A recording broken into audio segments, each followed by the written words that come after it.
Purposely. Your life, God's purpose. Listen at onpurposely.com.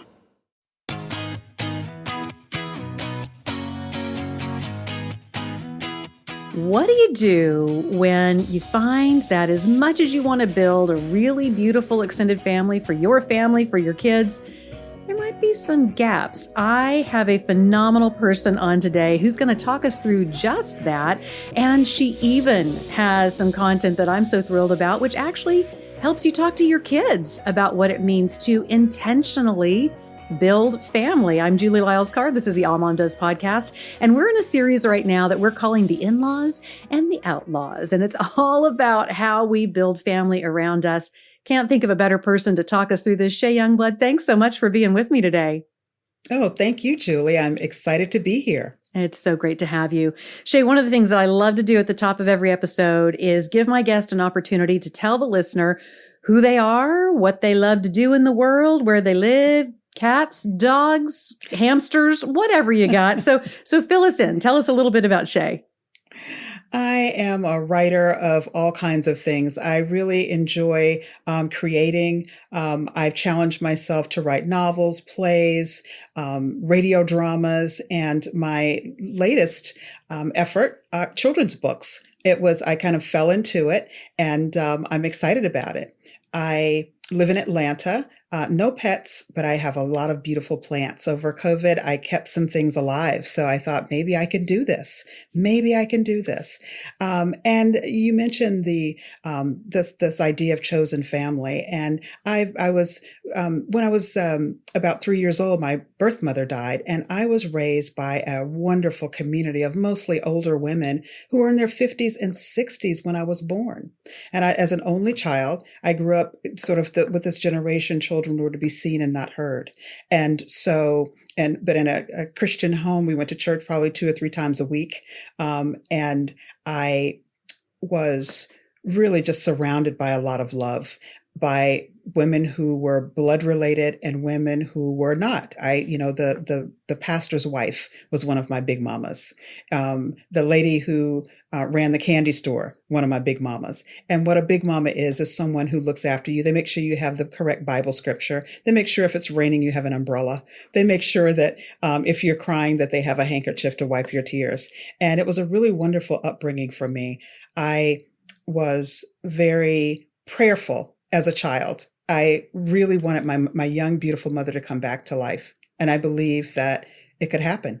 I really believe that. Every night I prayed on my knees for my mother to come back. But something happened once I got older. I realized how lucky I was to have so many wonderful mothers, so many different perspectives in my life. So I just feel, have always, felt truly blessed by having this circle of people. So I didn't have just one person looking after me. I had an entire community. I think it was really wonderful for me. It's incredible to hear how your community stepped in and, not trying to replace or completely fill what was lost, but at the same time, that sense of being willing to take responsibility for a child in the community who needs that kind of guidance and care and love. I don't know, Shay, I feel in some ways we've lost some of that in today's culture. I think some of it might have to do with, sure, there are those stories out there, and I had those experiences too, maybe you did, where somebody would come and interfere a little bit in a way that they shouldn't have, might have come in with some judgmental language or had something to say either in the faith space or in school that was not fair, was not whatever. And I think a lot of us then have tended away to say, hey, that's my kid, that's my business, that's my responsibility. Don't get in the way of that. However, it does concern me that maybe we've shut the door to the broader way in which a community can really come alongside, reinforce the messages we're wanting for our kids, fill the gaps where maybe that's needed. What do you see? Do you feel like it's a little bit of a lost art? And if so, how do we begin to open our hearts? And then also as somebody who may be looking in saying, I see a child in my community who needs someone, navigating, making sure that we stay in our lane and yet at the same time come into community with them. What do you see in that space?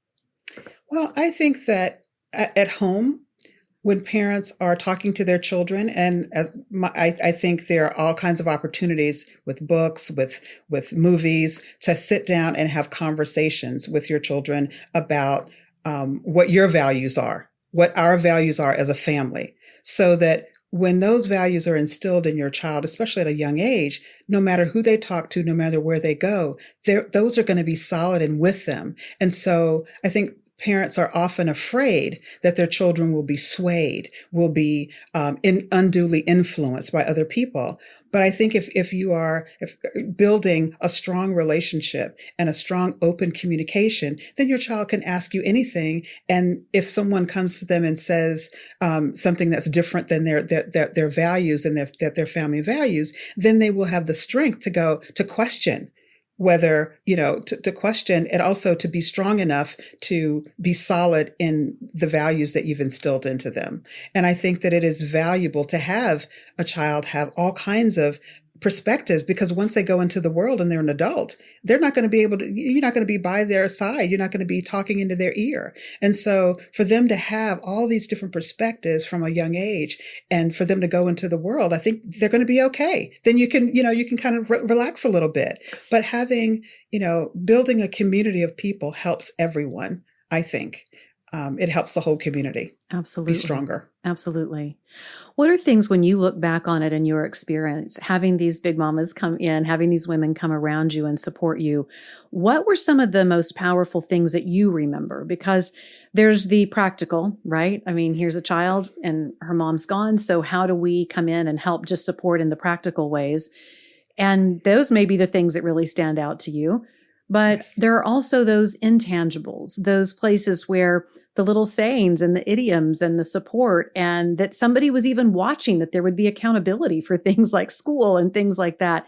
When you look Yes. back through your child's eyes, what do you see there that you think had tremendous impact as a child? There were a few things. One was that when my mother died, there was a young woman who's a teenager. She was about 16 or 17, and she'd remembered my mother pushing me around in my little cart. And then one day my mother wasn't around, and she asked my grandparents if she could take me, and play with me and babysit me and dress me up for Halloween and things like that. But one of the really impactful things that happened with that relationship with the 16-year-old is that she took me to the library. She took me to the library Yeah. every time I asked her. The older ladies that my great grandmother, my great aunt, they were busy. They had things going on. They had arthritis. They couldn't, get up and get around they didn't have the time. But this young woman made time for me. She took me to the library, and she opened up a world for me. One of my next books is about a young girl who gets her first library card. And Jackie was the one who took me to the library and charged books on my account so that I could read just endlessly. She taught, and I was reading before I went to school because I got to spend this extra time with her that my guardians didn't have, they didn't have the energy or the time to do. And so there were other women too who taught me things that, let's say the older ladies, they did not like noise. They did not like listening to loud music. But I could go down to one of my big mama's house, and there would be loud music. We'd be dancing, making noise, and then I could come home and be quiet. And I've gotten that out of my system. There were times when the older ladies were just not feeling well. They were sick, and so they would send me to somebody else's house, and I would get, different kinds of food. I got exposed to different kinds of different cultures. And so that was, I think, really invaluable for me, having that exposure. So, and also it helped me to be adaptable. So whenever I came into a situation, I felt like I could really adjust to being in different environments. And I think often kids will, cling to their mothers and cling to home and be afraid to go and stay with other people. They're in their familiar space, but really exposing them to other cultures and other families will give them the opportunity to really be adaptable. And that is something that has really helped me as I've moved through through life. And we all know that as adults, we have to pivot, sometimes really hard pivots.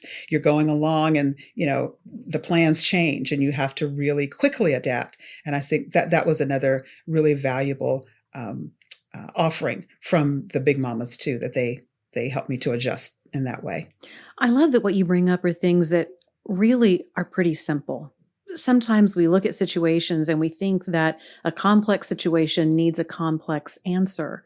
And yet, to me, it feels like in this scenario, yeah, you had a complex situation, but it was the simple things like the library, the simple things like the dance party in the kitchen down the street to get some of that noise out of the house where you were living. I think we sometimes can feel like if we're in the position of knowing there's someone who needs a little more, who needs a little extra love, we sometimes feel like we have to systematize it, make it some kind of ministry. We've got to sign up through some kind of NGO to make that happen. And yet to me, the beauty of what you're saying is people simply did what was part of their daily life. They incorporated you into what they were doing. And there was beautiful benefit that came out of that.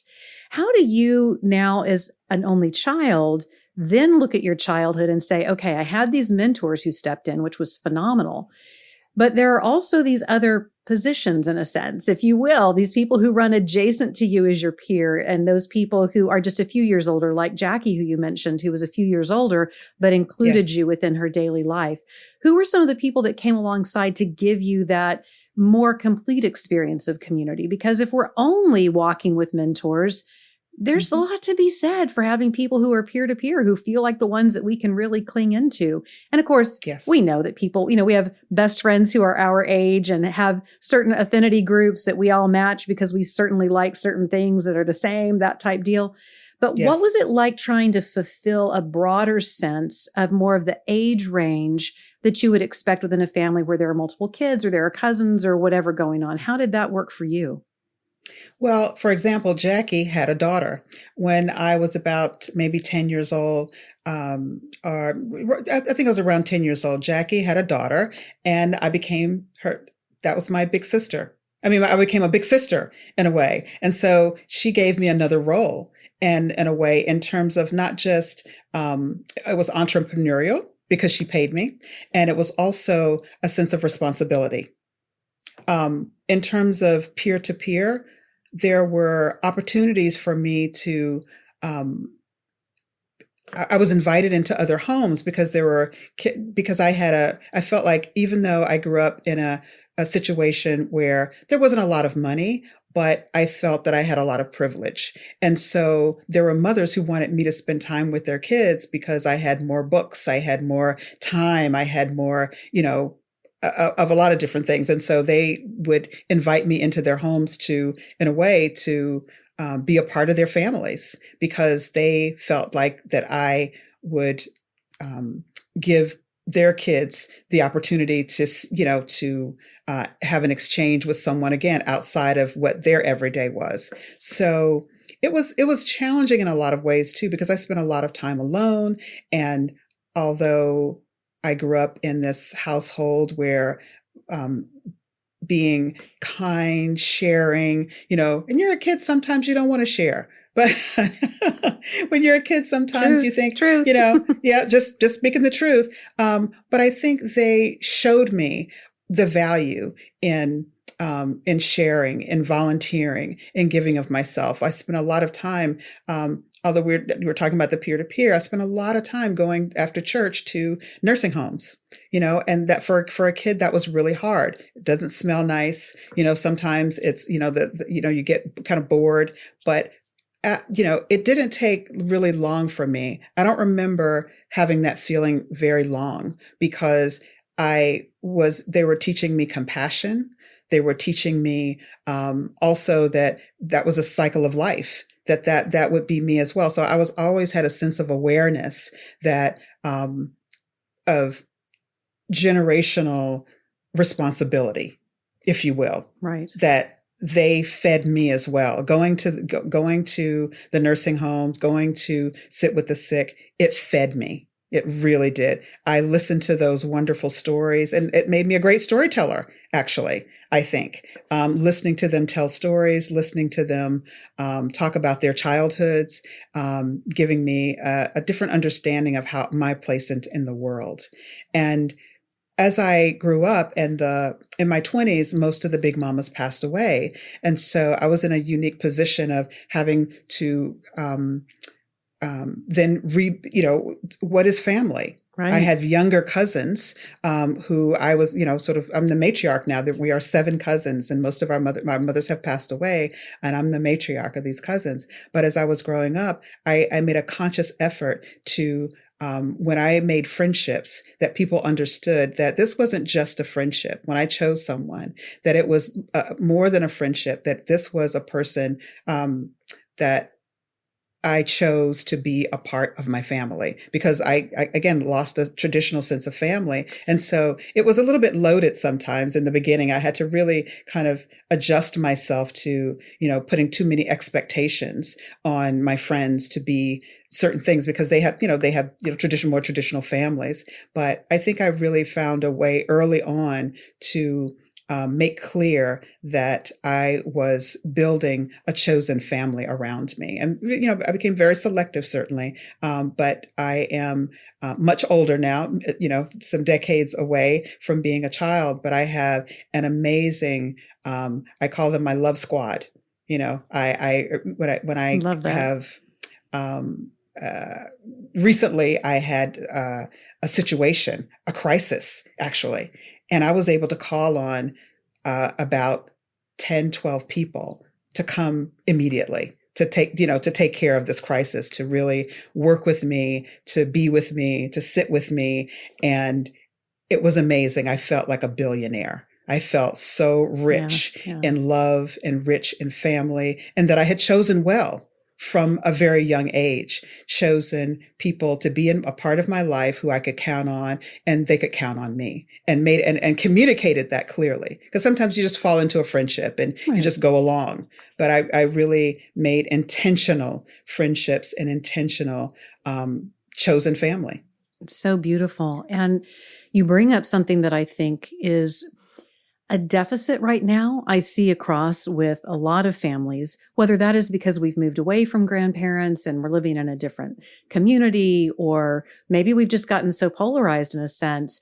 I find sometimes in families that people tend to only hang out or have friendships with those who are in their exact stage of life, with their socioeconomic status, with their experience. And it becomes this really narrow bubble. And we confer that on our kids. We have children who really have no idea what it means to interact with different generations. We are sending them to school where in the classroom, you can only be between the age of this and this. We don't have a multi-age classroom. When we get to church, we're doing the same thing. We separate all the kids out by age. We separate small groups out by here's the young marrieds and here's the marrieds with kids and here's the this and here's the that. And it's not wrong to find affinity with people who do seem to be in the same life stage as you. There's value to that. But we are missing a whole breadth of wisdom and joy and different ways of interacting and having a community that is much more full-bodied and has far more reach and wisdom and input that we could be part of if we would drop some of these age containers around the way that right now a lot of our society works.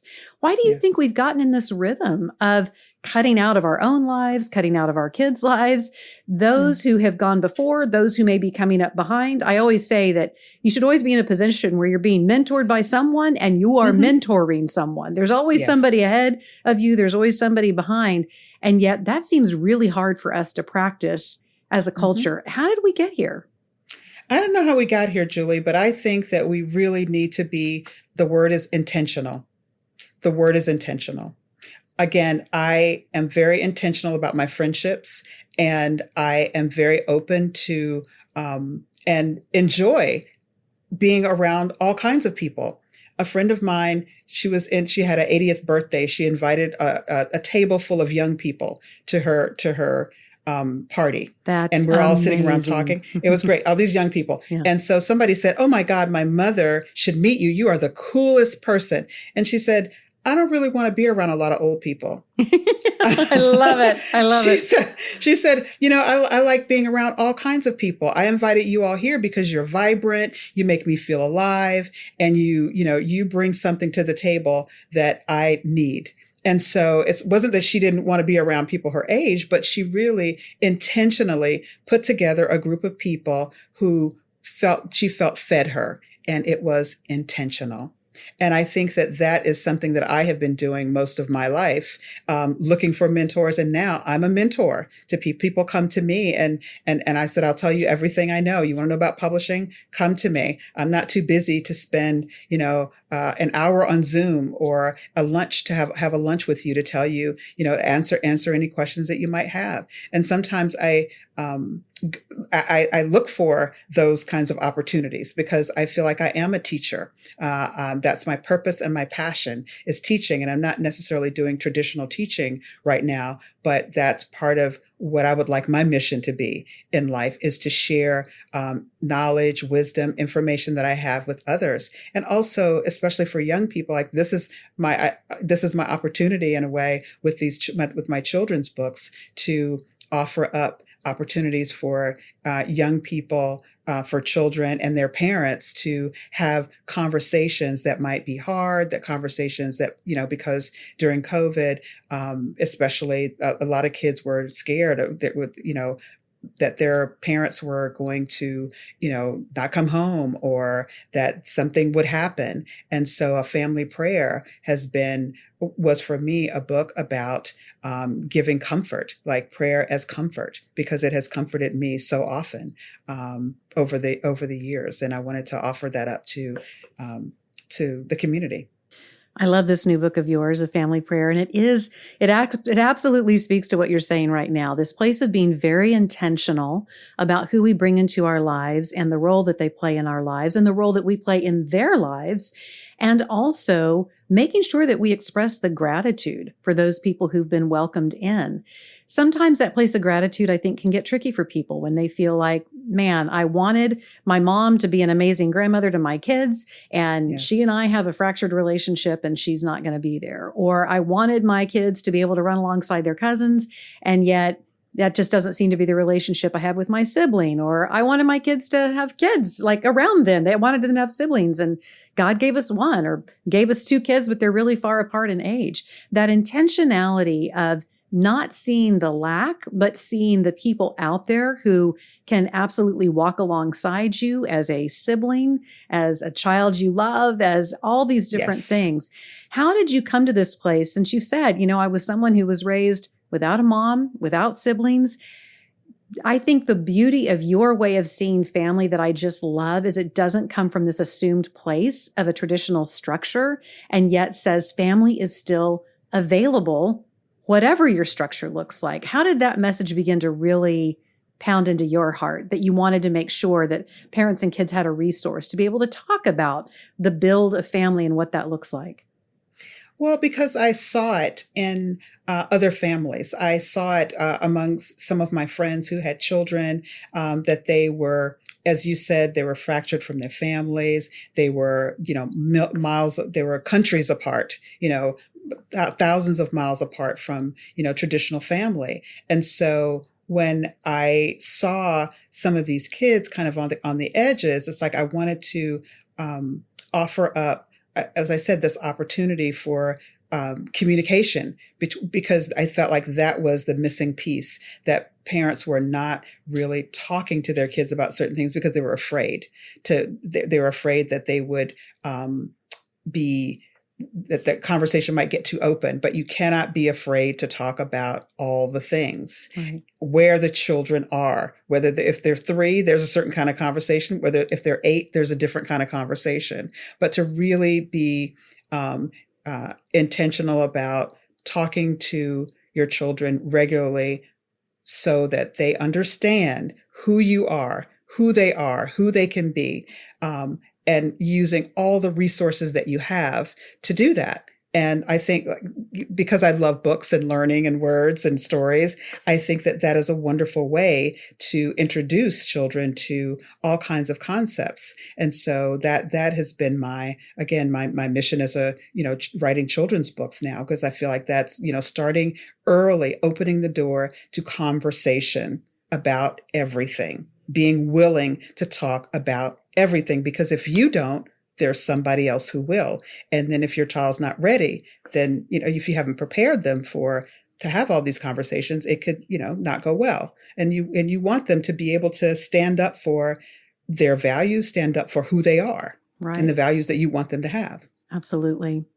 One thing you bring up that I think is something that I got to be honest, I'm not sure that I really did a great job unpacking for my kids in a certain way. There were certain ways I think I did, certain ways I think I didn't, was not just the role others played to my children, but the role my children played to those family members, whether chosen or by blood, or that beautiful combination when it's both blood and chosen, right? Yes, where these are people you just genuinely like, even if you weren't related to them, you would still want to be around them. Yes. And I think that opportunity for kids to understand what they mean in someone's life and the responsibility of what that means is an opportunity we sometimes miss. And I know that we can miss it for some good reason. I mean, let's face it, there's a lot of conversation out there about parents who are very narcissistic, and they look at their children as their children fulfilling something that's a gap in their life instead of pouring into their child in a way that is about elevating that child and knowing how to put your needs aside or getting your needs met somewhere more appropriate.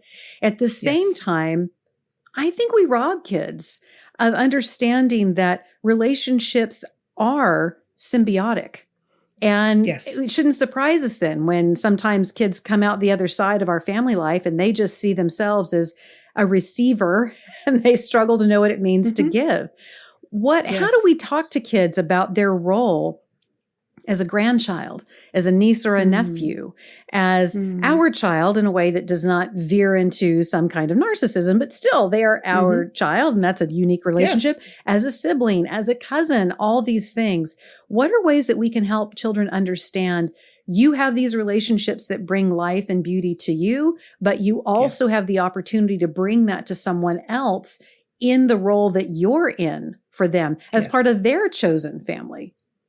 Yes, I think that one of the things that was useful for me, I was a very shy child and I hardly spoke. I was very shy, but I was encouraged, really kind of forced to have conversations with adults. And I think one of the beautiful things that happened to me, I have a good friend. We met in Paris many years ago when we were very young. She had a son who, when he was in high school, when he was in junior high school, instead of a paper, he wanted to write a novel. So she contacted me and I met with him every week for a year. And we talked about his novel. He wrote, I read, we talked, and we built a relationship that was separate from me and my friend. And she was, she was very protective mother, single mother, very protective, but she trusted me to be with her son, talking about very sensitive kinds of things. And that she didn't share any secrets or anything, but he and I had, built a bond and a relationship that lasts to this day.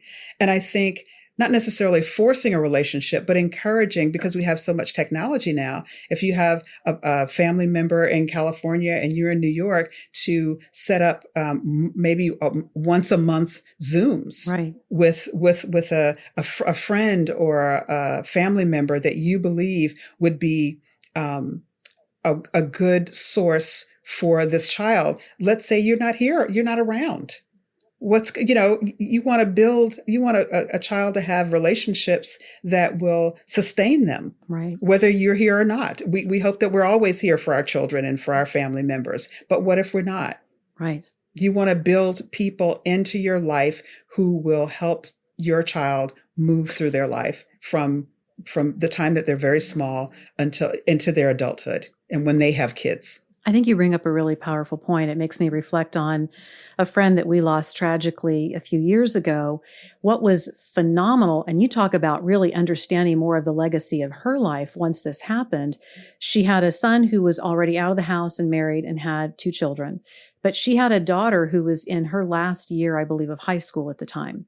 And the women that came around her daughter, it was, man, I tell you, Shay, it was such a hard season, and it was so inspirational to watch these women surround this girl, and they have continued to be there for her in such an incredible way. And to me, that stood as one of the deepest markers of this friend's life, because there were all the things she had done and the accomplishments, and they were many, but it was watching the community she had built around her family and how they showed up that blew me away.